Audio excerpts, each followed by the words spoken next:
Boom. Hey, it's the main scene. Audio is working. All right. We're killing it. We're in the biz. I really like your blazer. Well, thank you. It's nice. Tis the season and all. It's the season for blazers. It's the Yes, season for it's- cat blazers. It's the season for cats. And not only is it the season for cat blazers, it is also Tuesday, and that means it is time for the new comic book preview, where we're going to talk about the books that are coming out this week. Mm-hmm. What do we got? Well, we got a lot of stuff. We- I hope you like talking about Batman, because I got some Batman books for you. But I always like to start with the facsimiles. Yeah. And DC puts out so many Batman books. Mm-hmm. I did not do my due diligence last week. You wiener. I talked about two different facsimiles that came out last week, a Superman one and a Batman one. Mm-hmm. Foolish me did not realize there were two Batman facsimiles. What? Two of them. My goodness. So this is issue 404 that came out last week, and Mhm. issue 405, Mhm. comes out this week. Mhm. This is reprinting possibly the greatest, definitely one of the most important Batman stories ever Mhm. made. Mhm. This is Batman Year One, Mhm. written by Frank Miller and illustrated by David Mazzucchelli. And Mazzucchelli is one of my absolute favorite comic book artists. He is a guy who is almost too good to be working in comics. What? But and which he kind of is, because he doesn't really do a whole lot of comics anymore. Okay. Fair. But this is one of the best looking. Like, this is like your. I hate to use the phrase like artist, because that Mhm. implies that there's like not an accessibility to it Mhm. to like people that aren't artists. Yeah. But David Mazzucchelli is absolutely one of those guys that like every artist knows that he's one of the best Yeah. comics. He's Yeah. one of those guys that He's everybody just that goes good. to. He's just that good. And it's an awesome story. It kind of sets the tone for what a lot of the movie stuff draws a lot from Batman Year One. Like the Mhm. the Robert Pattinson Batman Mhm. is very much riffing on Batman Year Yeah. One, where he's kind of young and inexperienced, and he's trying figuring he's it trying out. to get it together. Yes, Yeah. but it's just so well written. Like, Frank Miller really gets the hard boiled, like pulpy aspect of Mhm. the character, Mhm. and it's a really fun Batman to read about, because it's not the Batman who always wins. It's Mhm. like last week I think I was talking about how much I like the Golden Age Batman, because it just like, yeah, he's going to win because he's a superhero, but Yeah. it doesn't have that like almost like winking at the camera, like Batman always wins because he's Batman. Mhm. Like, Mhm. Batman gets beat up a lot, and it's Good. yeah, exactly, good. I mean, Batman's fine. he's- His superpower is that he has a ton of money. but exactly, and I mean- that's a thing that I feel like that's something that's more like a part of the newer version of Batman. Yeah. The older version of Batman, like, yes, he was always the Playboy millionaire, Yeah. but he didn't like. He had like weird gadgets, but he wasn't like the I can just fly around the planet because I have a jet and I hired a Mhm. space station. Mhm. Yeah. That's all stuff that kind of came over time as Yeah. people realized, like, oh, we can really play with the fact that he's a Because he invested his money back in the 50s when he came out. exactly. But I like the younger Batman, where he's not an expert on everything. He's kind of figuring it out. Yeah. This story is also really good because it's as much of a Jim Gordon story as Mhm. it is anything, and it's Mhm. kind of about him as like him also figuring out the Batman situation of like, how do you Right, handle right. a vigilante? Yeah. What do we in do the with this city? guy? So this is a book. Probably I really didn't need to talk about it as much as I have already, because it's one of the top 3 Batman stories that everybody talks about. Like, it's probably my number 1 slot as most important Batman story. Oh, So, wow. but it's really cool. I like that DC's putting these out in the original issue format. So they, as the people in the hobby, they say these are reader copies. Oh, okay. So, like, yeah, if you throw 'em have- around, yeah. Yeah, exactly. So if you have the original versions, which you are trying to keep in pristine condition because they're the originals and they might be worth money, and I mean, honestly, at this point, they're like 40 years old. It's nice to just have like a nice, fresh, clean copy that you can read and not feel bad about damaging. Mhm. Also, as I say every time I look through a DC facsimile, Mhm. I love the printing. It looks Great work. fantastic. It looks just like the original. Much better than Marvel's facsimile reprints. I'm just Yeah. going to say that every time. With your glossy pages. Yes, exactly. I'm so bitter about that, but No one wants to see the glossy page. right. So Old anyway, if you're seeing this book on the shelves and you're like that you don't know what it is, and that looks like an old Batman comic, that's because it is, and it's probably the most important book you should read regarding Batman if you haven't already. Read it. All right, Oh, hey. moving on. More Batman. Another Batman almost a Batman facsimile. They Wow. say they got me again this week with 2 Batman It's a facsimiles. faux simile. This is a faux simile. You got that? Mhm. Did I already tell you about this? Well, we talked about a G.I. Joe faux simile, which was That's right. an issue that had been previously released, but then they kind of Mhm. gone back and added more material. Is that the same thing? So the G.I. Joe one was where it was they fixed Larry Hama's original script, where Mhm. when it was first published, Marvel editorial changed some dialogue Mhm. to make it more patriotic and less depressing about being in the military. And so Don't get me started. yeah, I was gonna say, I'm sure you have a lot you could say about that. I'm not going to share any stories. You know, at the time, I didn't know the specific line that was changed, and I went back and read it, and it is like I totally understand why Marvel changed it, because you got to remember, at the end of the day, it's a great comic. I love Larry Hama, and he's a really good writer. But at the end of the day, they are just selling toys, Yeah. you know, and so Yeah, it doesn't need to be like political or right, anything. yeah, and I don't even think it's such a almost an innocent line. Like it's not meant to be like like it's not an indictment of America. It's just like Duke is giving a speech, and he's like just like what it means to be a military man, and the speech kind of ends with, our job is to do the impossible and then be forgotten. And it's like, okay, I kind of expect that from a guy who's a Vietnam vet, Yeah. you know. But Marvel changed it to be like, our job is to do the impossible and make it look cool and easy, and it's just like such a complete opposite. It takes like the gravitas out of the whole thing. Right, Yeah, okay. right. Go buy a toy. Yeah, exactly. Now go buy a toy because it's cool, you know. And so it's like I can sort of understand how that like nagged at Larry Hama his entire life, like that. For any other line that they would have changed, he probably would have been like, whatever. But that line, like, that's such an important line. Yeah, it's got a lot of depth to it. Like that really does. Right. Oh, So, by the way, let's say hi to Hinge real quick. hello, Hinge. Hinge jumped in early and gave us a little wave. So let's say hi to Nice. Hinge. Thanks for We stopping certainly in. appreciate it. Yeah, we do. So this Batman faux simile, the simile. new term that we've coined, this is a reprint of Did Batman. we coin that, or was that what they're calling it? I have no idea, but I don't. If I coined it, it's because I already read it in a book somewhere. You just dropping your Skittles around here like a scrub. What kind of Mickey Mouse operation is I'm this? just dropping my candy here. So this Oh well. this is a reprint of the famous There's a green one too. infamous. Nobody likes green. It's lime again, right? I They like got rid lime. of the green It's not apple. apple, it's lime. Oh, good. Okay, well then that is disappointing. Right. But so as I was saying, It's lime. this is a reprint of the famous Death in the Family story arc, where it ends with Joker killing Robin. And the kind of the history of this is that there was, so this was, Jason Todd was the first replacement Robin. It had been Dick Grayson for the entire time from Batman, from the 40s up until when did this come out? Like 1982-ish, early 80s. And so they wanted to kind of grow up Dick Grayson, and he became Nightwing. And they're like, okay, well, Batman gets a new Robin. That was, I guess, in the 70s when that happened. Yeah. And he was not popular with fans because it's the same old story. It's the same as it ever was, in the immortal words of David Byrne. Like, it's still today, like, fans complain anytime you try to replace a character. People don't like it. And people didn't like it. They don't like change. They do not like change. Everybody wanted Dick Grayson back to being Robin. But there was also a huge segment of the fans that liked him as Nightwing. You know, they like that he's kind of grown up and now he's a new hero doing his own thing. And it's actually, I think it's a good origin for a character to, like, I'm a new superhero. I was trained by one of the best superheroes, but I'm still trying to figure it out living in his shadow. Like, that's a good character to have. Yeah. But anyway, so Jason Todd famously, DC took a poll from fans if Jason Todd should be murdered or not. Wow, and they're like, yeah, murderer. Yeah, and so you guys are brutal. So yeah, exactly. The fans voted that he be murdered. Now, wow. Now a lot of that it's like Rome. A lot of that, yeah, exactly. They got the thumb. I think a lot of that can be chalked up to urban legend.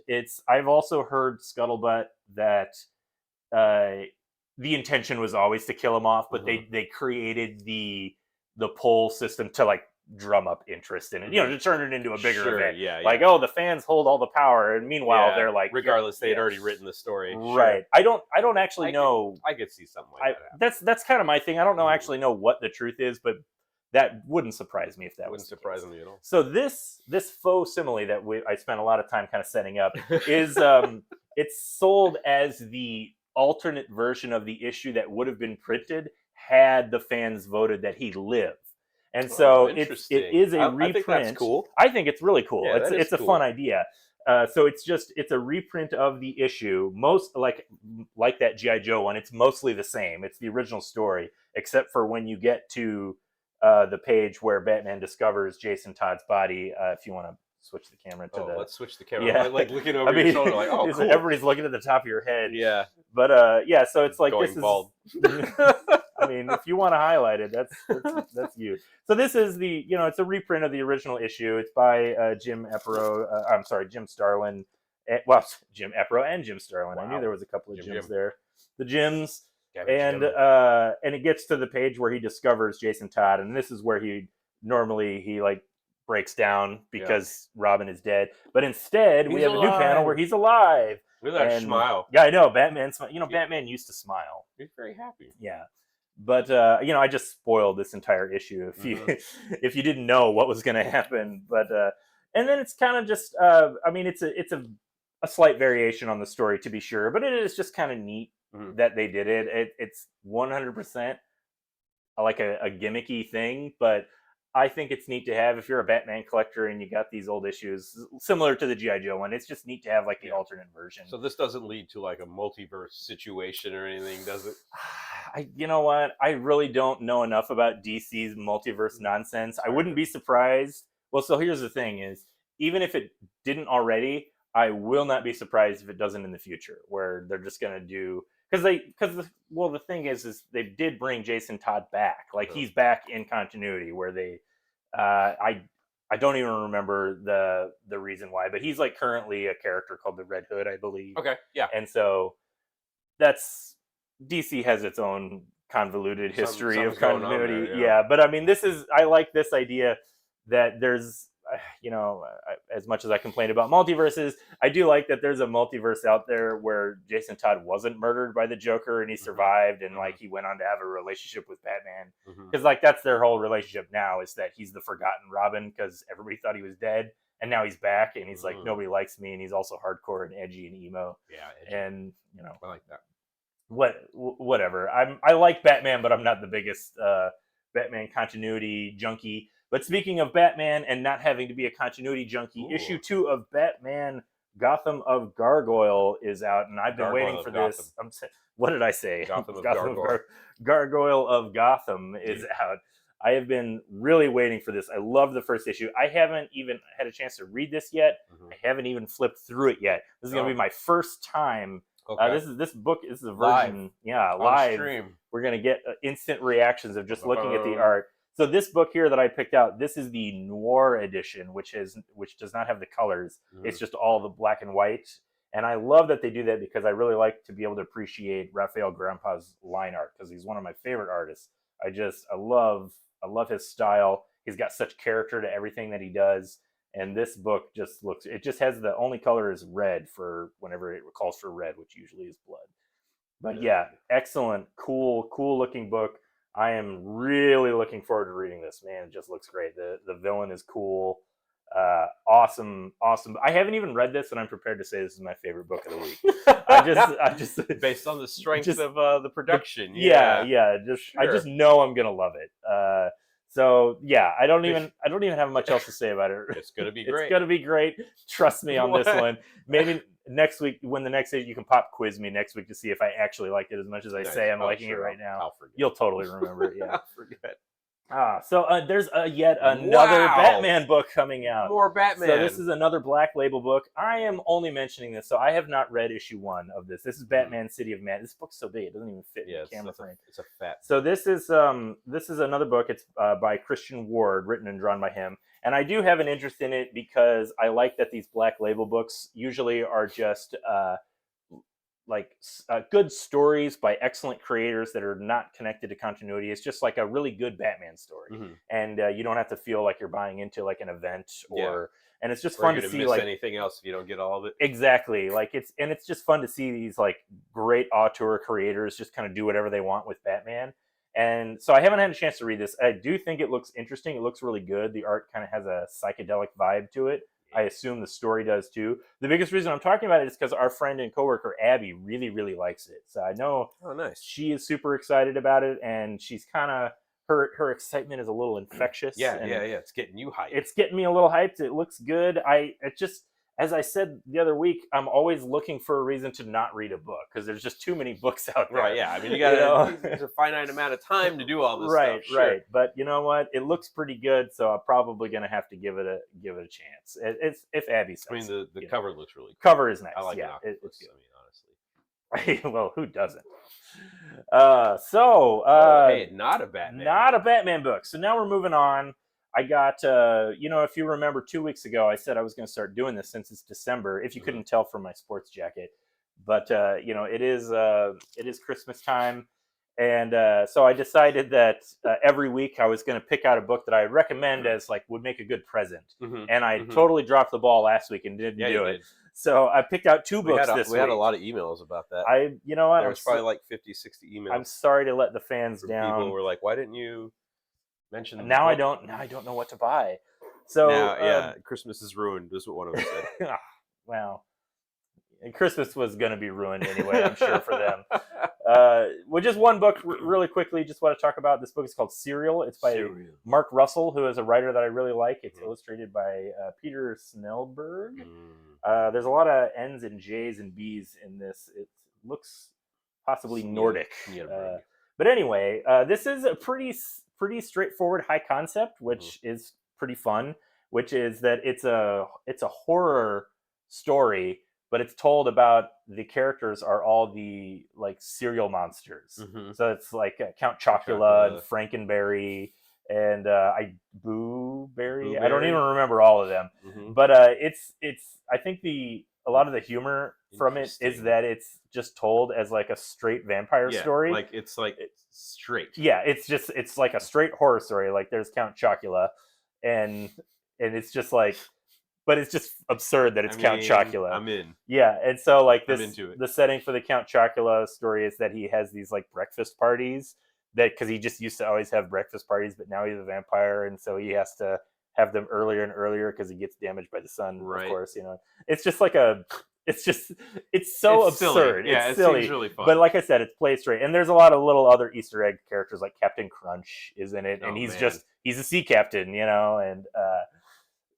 So the art is really good. Again, I think they get the tone correct. Mark Russell is a really funny guy. He's written a ton of books that I really like, and he's a good satirist because he can add gravitas to like the story and play it really as straight as it needs to be, but also be silly when it needs to be. Yeah, and so that's kind of what we're like. This Frankenberry story is great. But yeah, so this is like this is a good. I think it was 5 or 6 issues, and it's just a really straightforward. Lucky Charms Lucky Charms. Yeah, there you go. All the cereal mascots. Okay. Yeah, so I'm in. It's an easy sell. Like if you're just like if you're like somebody that likes horror books or like weird comedies. I think they described it as like What We Do in the Shadows meets Universal Monsters, something like that. It's great. It's a good read. It's it's like it's an easy sell is the way I describe it. Like, what more do you need to hear other than breakfast cereal monsters or characters? Yeah. Come to life. So, boom, that one. Next up for the recommends, Scott Pilgrim. This is a book that probably everybody's heard about. If you haven't read it by now, see, I think what's interesting is I was kind of like bored with Scott Pilgrim. Yeah. Because. It's been around for a long time, and I love Scott Pilgrim. I read the book when it first came out. I love the movie that came out 10 years ago. Probably longer than that. Oh man, I don't want to think about that. And I always forget that it wasn't a super popular movie. Like when it came out, like it was kind of a sensation when it came out. The book and the movie there was a lot of synergy with the book and the movie because the movie came out at the same time that Volume 6, the last book of the comic series, did. So there was 2010. 2010, so 13 years ago. Yeah, that's not 14. terrible. I mean, it's still like, but more than a decade. Comic fans were really hyped about it because it was like like one of our own is making it, and it's not just like a Marvel DC thing. Like the creator Brian Lee O'Malley wrote the screenplay for the movie. It was directed by Edgar Wright, who had just directed like the greatest movie ever made, Hot Fuzz. And so I always remember it as being this like epic thing, but then the movie was kind of forgotten in pop culture, and a lot of people don't really know what it is. And I've so, never seen it. really, see, I don't think it's really my demographic. no, to be honest. that's fair. It's very much like a video game culture kind of story, See, yeah. which I know that's not you. Nope. I had the Atari. It's pretty cool. You know what? Atari's pretty good. It's pretty I love Frogger, but I love frogs. you know, it was I like turtles. So there's a new anime series Yeah. out that I think is drawing in a new generation of Scott Pilgrim It really fans. is. And it's really good. I really liked it, and I'm sure if you know anything about it, you've already heard all the spoilers. I like cereal. Yeah. I like cereal. Excellent. So, if you've watched the anime and you're kind of curious why the fandom was kind of freaking out about it, because I don't want to spoil anything, Don't spoil it. but the anime, the Netflix anime, was set up to be like this adaptation of the book, and then at the end of the first episode, it pulled a total like fake out left turn and went in a completely different original direction in a way that really genuinely surprised me. I didn't see it coming, and I also really appreciated it from a creative standpoint, because like I said, I felt like I was maybe going to get bored with Scott Pilgrim, Because where I was like, story I already read the book, I already saw the movie, I don't really need to watch like an 8-hour redo of all of that. So I was really happy that they did something new. And so now there's a lot of new people that are kind of coming into it from watching it. Yeah. And if you're not familiar, like maybe you've seen the movie, then I highly recommend you check out the book. I think that this is another one that it'll make a good present, because it's likely that there's a lot of people that are now newly familiar with Scott Pilgrim, but they haven't read the books. Yeah. And the other thing that's nice is that it's printed, source material. It's printed in this, the source material. It's printed in this manga black and white format. So the book is, you get the full first volume. They're just $15 each. So it's like super cheap compared to other comic books. Like it's like the manga, which I think half the reason it's manga is so popular is because it's cheap and people can just like it's easy get huge chunks of story. It's cheap and quick and easy, and that's a different rant for a different day. But anyway, Scott Pilgrim, I do recommend it. All right, let's look at some of the books that are releasing tomorrow. The what's new coming issues. out tomorrow? So, you know, December is always, it's a pretty thin month usually. Yeah. Because usually the people are always nervous about how to like release stuff in December, because like on the one hand, everybody's spending so much money in the month getting presents and stuff, but on the other hand, you don't want to put too much of like your new stuff in there, because it'll easily get drowned out by all of the other stuff that people are doing. Like it's just like sales, it's too busy. Spending, it's too busy, exactly. So what ends up happening? Time to read comics. Well, that's part of it too. Hey, I'm still catching up on books from like 2 months ago. I got so much stuff. Yeah. So one of the things that happens in December, there's always a like holiday themed, and so one of the ones that is coming out is this DC's "'Twas the Might Before Christmas," and the title kind of made me chuckle. I like Batmite, who is a character who's like Mr. Mixie Pitlick, but for Batman. What the hell? So yeah, I know I'm just talking way over your head here. But one of the things that jumped out to me with this cover is I felt like it was a missed opportunity for a good joke, because there's like 3 apostrophes all right here. DC apostrophe S, "'Twas," and then "might," because they're shortening, you know, "'twas" and "bat." I just stick a few other apostrophes in there just for fun, like the B apostrophe for Chris. I don't know. Got weird with it feels like that's just like an obvious joke that could have been done, but you know, what do I know? You got to pay for each extra. You got to pay, exactly. It costs money to do that logo. Throw an apostrophe in there? Are you kidding? So this is a collection of short stories. It's all Christmas themed by a bunch of different artists. I thought it was pretty funny. It was pretty good. The first one that I did enjoy was a Teen Titans one. I do like the Teen Titans. I'd never read a lot of the Teen Titans, but I've become more of a fan of them over time. This one is a Home Alone riff where, for simple reasons, Raven gets de-aged to like a little child, and then villains try to break into the tower, and she doesn't have her powers, so she has to use Home Alone traps to take him out. It's fun. It's a nice little, like, it's cute. Yeah. A lot of this, I would describe a lot of the stuff in this book as aggressively cute. Like Cute. the Aggressively stories, cute. the stories are fun, mostly lighthearted. The last story is actually about Damien, the fourth Robin, I think, and he meets Batmite. Batmite's whole thing is that he's an imp from another dimension who has godlike powers, and he's the biggest fan of Batman. He's just like a super fan. Nice. So there's a lot of good jokes about him being like this annoying little cretin, like all fanboys are. Yeah. And so this story is just about him meeting Damien and not recognizing Damien because Damien is the newest Robin, and there have been several other, and it's a nice little story, if a little saturine at the end, because it's Christmas, so it wouldn't be Christmas without a little schmaltz in there. Yeah. But if you like Everything's gotta holiday work out. themed Christmas stuff, it's a good book worth checking out. Next up, complete different direction. The Three Stooges versus Cthulhu. Okay, I'm in. Yeah, so this is by a small press publisher called American Mythology Publishing or Productions. Sorry, my apologies. Yeah, guys. I picked this up purely on the title. They do Three Stooges. They have the license. They do Three Stooges books before, and I flipped through them, and they're always fine. Like Three Stooges are the Three Stooges, and I think one of the things I appreciate is that they just give you exactly what you expect from a Three Stooges comic. But this one, it has Cthulhu in it, and it's exactly what you think it is. It's, right there. Cthulhu, Three Stooges doing Three Stooges bits. It made me chuckle. H.P. Lovecraft is actually a character in it, which that made me a little nervous at first because I was like, I don't know if H.P. Lovecraft actually fits in with the Three Stooges, but he's written, shall we say, out of character. He's a fictionalized version of himself. Yeah. But you know what? If you need a chuckle, if you like Cthulhu, if you like silly humor, it's worth checking out. Who doesn't like Cthulhu? Right. All right. Cool. Next up, more cute stuff. Yeah, cutesy. It's the month for that. It's December. It's cute. So I love Usagi Yojimbo, as you know. We've talked about it before. This is a 3-issue series called Space Usagi. That's by Stan Sakai.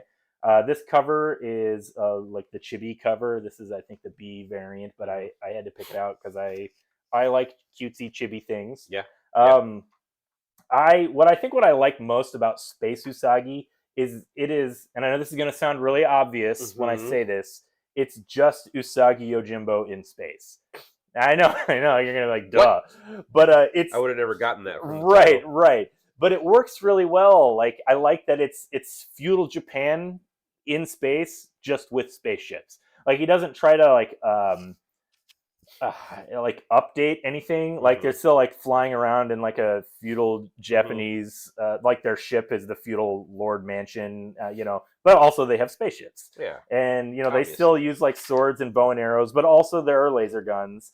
It's charming. I like that charming. It has it has an identity unto itself. It still feels like Usagi Yojimbo, which the biggest appeal, I think, to me anyway, for Usagi is that it has like that historical aspect to feudal Japan. Like it feels, ironically almost I say that is like, because it is a talking animal comic, so all the characters are bunnies and turtles and bears and stuff. Yeah. But but it feels really true to history and Japanese mythology, which is something that I know the creator Stan Sakai has gone to great depths to do, to capture capture that. Yeah. Not like dishonor that history. Right, and he is Japanese, or so it's part of his heritage too. Yeah. But it's like, what I like about it is it's as much historical, almost learning, educational, as it is just entertainment. Like it's a really great story. It's really great drama. Usagi's a great character. And so this is like I said, this is just a 3-issue series, just a fun little, it's about Usagi's descendant, like great grand, whatever, in the far future where feudal Japan has gone into space. And I just like that it doesn't go out of its way to update things too much. Like they're still dressing like samurai, just in space, you know? And so, it's really good. It just feels like if you like Usagi Yojimbo, you're probably already going to get this. But I always try to sell Usagi. I think it's a perfect all ages book, and I mean that literally. Like for all ages, I think adults can really, if you like good drama and good characters, you're going to really like it. But also kids can like it because it's not too like the subject matter never gets like too Yes. beyond their Too violent understanding, or too not too violent or deep, too like it's still got elements of that, but it's all in the presentation, it's all in the Sure. cartooning. Like Yeah. I think I talked about, like, it's samurais, like people are getting their heads chopped off Mhm. and stuff, but it's not like gruesome or anything, and so I guess that Making depends on decapitation cute. yes, exactly. Only Stan Sakai can pull that off. Nice. Another book to talk about briefly, Blood Run. Now this is a book by Scout Comics. This is just a one shot, Mhm. and it's basically, it's like a Death Race 2000 meets the Twisted Metal video game. I know, Mhm. Dan, you said you don't know anything Well, about I video know games. Twisted Metal. You know Twisted Metal, Yeah. okay. So this is It's by. even got the ice cream truck, it looks like. That's right, it does. So this is very much like an homage to Twisted Metal going on there. This is written by Evan K. Pozios and illustrated by Stefano Cardacelli. And I like the art a lot. Very interesting art style. It reminds me, I know that you're not going to know who this is, Dan, but it reminds me a lot of Jim Mahfood, who is an artist that I really like. Mahfood, yeah. And that's like kind of his whole shtick. Is this like a watercolor situation, or is that just how the art looks? It could be. It's hard to tell if that's just a digital effect, but it does look like watercolor. Like a lot of this, it could still be, like I said, digitally colored to look like watercolors. It doesn't. It's just it's hard to say. It does. If it's not done in true traditional watercolors, then they're definitely getting that effect either way. It looks good, but yeah, it's kind of just like a wild Death Race comic. A lot of action, crazy art. And the other thing that's notable to point out, this cover that you just clicked away from, Dan, this is actually the B cover that I picked out because it's actually illustrated. Clicked away from it again. Oh, all right, we're back. This cover is illustrated. Clicked away from it again. Okay, we're back. Okay, fool me once, shame on you. Fool me 8 or more times. Okay, shame on me. No, this cover is by my good friend Ed Bickford, who is a great artist. He and I actually have a graphic novel that we did together that will be coming out at some point. We're not entirely sure when, but looking forward to that. But yeah, I got to support my boy Ed. And this is a cool cover. I think he kind of captures a lot of the chaotic energy. Yeah, it's very like wild. Yeah. And he likes cars and like junk stuff. This is like, I'm kind of surprised. This is exactly the type of book I think he would have illustrated. So I'm not surprised that they were like, "Hey, do you want to do a cover for it?" Yeah, we need it. Because he nailed it. But yeah, cool looking book. Looking forward to reading the rest of that. I started it. I didn't have a chance to finish it, but I like it. All right, coming up next, Beneath the Trees Where Nobody Sees. This is I think I talked about this issue when it came out. Yeah, we have. It was pretty exciting. Everybody is kind of into it because it's, the juxtaposition of the like children's illustrated novels with it being about a serial killer. Really, really good. I think if I recall correctly, at the end of the first issue, I said I really, really liked it, but I was a little hesitant on where it was going to go, because it felt very much like this is, I kind of talked about the book Serial, like I called it an easy sell. Yeah. And this has a similar thing, but that sometimes being an easy sell is a double-edged sword for me. This is basically just Dexter, but with talking animals. And that's an easy sell because it's like, if you like Dexter and you like the juxtaposition of it being like a kid's book, animals. You like talking. I like all of those things. You like the Berenstain Bears, right? I do. I have read a lot of. It is Berenstain Bears. It's not the other one. People are just wrong about Berenstain. No, you're just wrong. It's not a It's not a glitch in the Matrix. You just have a faulty memory. But no, this is a good book. I was a little uncertain when I was like, oh, is it just going to be Dexter with talking animals? So I'm happy to report that the second issue is really, really good. Like whenever I see something that's like got a really good hook, I worry that that's all it is. Yeah. Like it's just like, okay, you got the hook, but you don't do anything through with it. Yeah, but no, this one is following through with it pretty good. It's this issue goes further into the slasher aspects of it. Like there's another murder, of course, and kind of talk about the psychological effects of this small town that's had to deal with a murder.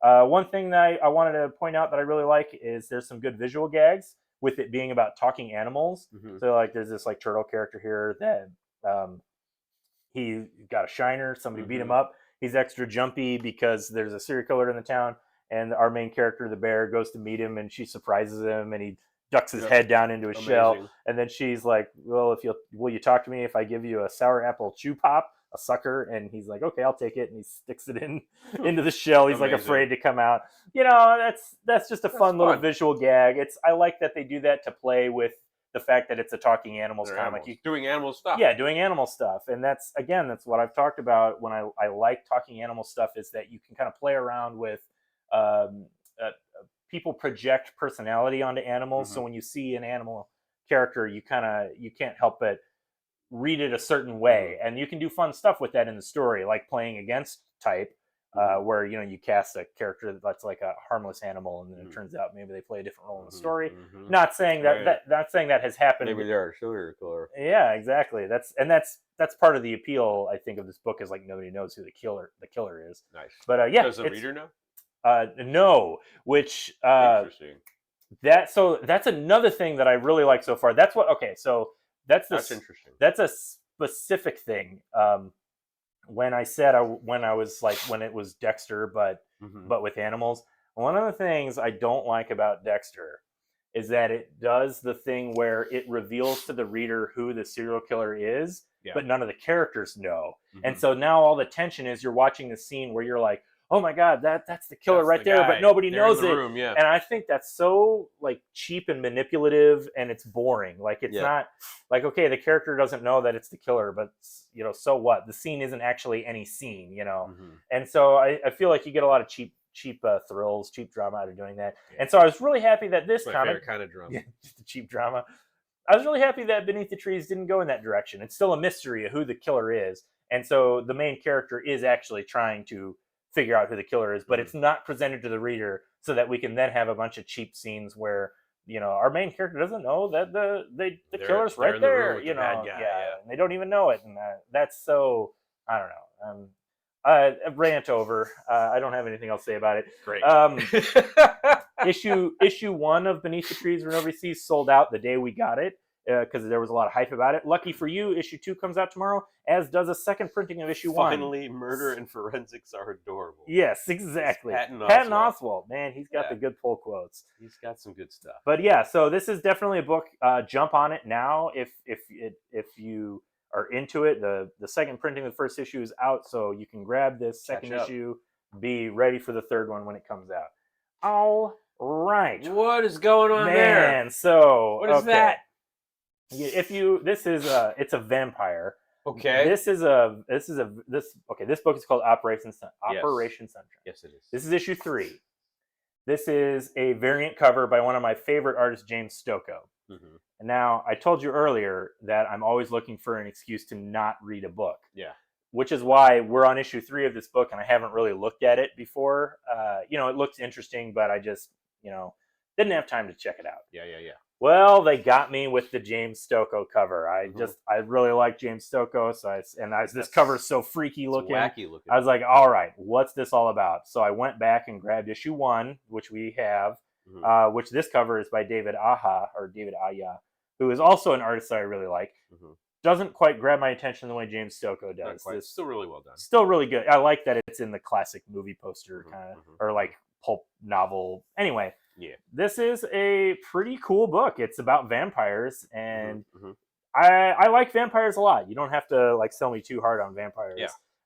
You always know what you're going to get. Exactly. Yeah, and the art is by Dave Rubin, who is an excellent artist, and just flipping through this page, I love the way he draws the vampires like as monsters. Yeah. Oh yeah. Sorry. This is an adult book. I do have to be careful, like what we're gonna show on this stream. But very, very good book. And so I complain about variant covers, but they got me, and this is why they do it, because you get a James Stokoe cover and it looks cool and it catches my eye. And I'm like, all right, I guess I got to check it out. So I haven't read the third issue that comes out tomorrow, but looks really cool. It's the basic premise of the story is there's like a hierarchy of vampires, you know, and so There is. this is all, yeah, it goes deep into vampire lore, I mean, which I appreciate because vampire lore is serious business. it is. There's But a lot of it. the main characters, I think they're referred to as bugs, which are basically people that have been turned by a vampire, but they're not like real vampires. They're the Mhm. lowest caste Yeah, of vampires, yeah. so they're basically still like vampire slaves, kind of. It's Garbage like vampires. right, and so they have this plot to like rebel against the real vampires, and they're going to steal a magical item Oh, and yeah. possibly turn themselves back to human. Who knows? But yeah, it's really well done. It's like the art is excellent. It's pretty funny, like it's lighthearted. It kind of Mhm. has fun with the concept. Mhm. The main character is like a 200-year-old vampire who looks like a teenager, so it's got that whole like she's really old and cynical, but she Mhm. looks like a kid. Everybody Yeah, treats yeah, her like yeah, a yeah. kid. Yeah, cool book.